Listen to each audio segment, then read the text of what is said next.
Voilà, cette vidéo va te permettre de faire l'exercice suivant. Donc là, on cherche à trouver une valeur approchée de cet angle, mais on ne connaît pas l'hypoténuse du triangle rectangle. Donc ça pose un problème parce que pour pouvoir trouver le cosinus de cet angle, il faudrait avoir son côté adjacent et l'hypoténuse ici. On la connaît pas. On connaît ceci à la place. Donc la première chose, c'est de trouver l'hypoténuse. Alors, trouver l'hypoténuse, ça devrait te rappeler quelque chose que tu as souvent utilisé cette année quand on connaît deux côtés de l'angle droit d'un triangle rectangle. Pour trouver l'hypoténuse, donc, on va utiliser le théorème de Pythagore.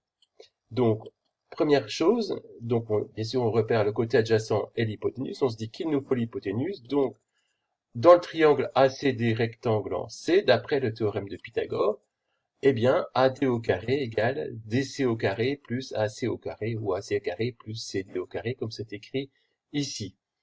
Alors, AC au carré, 7 fois 7, ça fait 49. CD au carré, 10 fois 10, ça fait 100. Donc, on fait 49 plus 100 et ça nous donne 149. Donc, AD, c'est racine carrée de 149. La calculatrice, elle donne environ 12,2. Mais ce qui va nous intéresser, c'est cette valeur exacte. On va raisonner après avec la valeur exacte quand on va chercher le cosinus. Donc, on va retenir que AD, ça fait racine carrée de 149. Maintenant, on sait qu'il y a racine carrée de 149.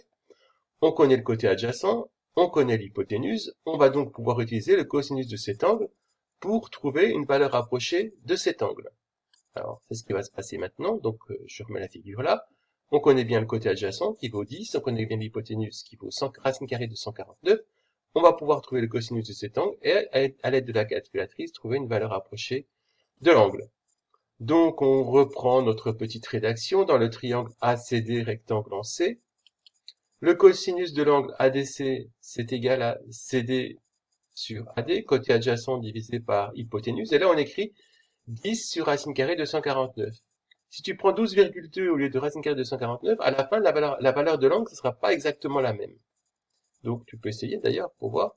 C'est important de prendre cette valeur exacte pour être le plus près possible de la valeur de l'angle après.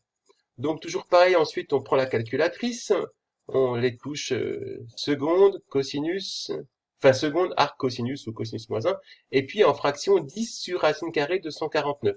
Et bien sûr exécuté à la fin, et la calculatrice donne une valeur approchée d'environ 35 degrés.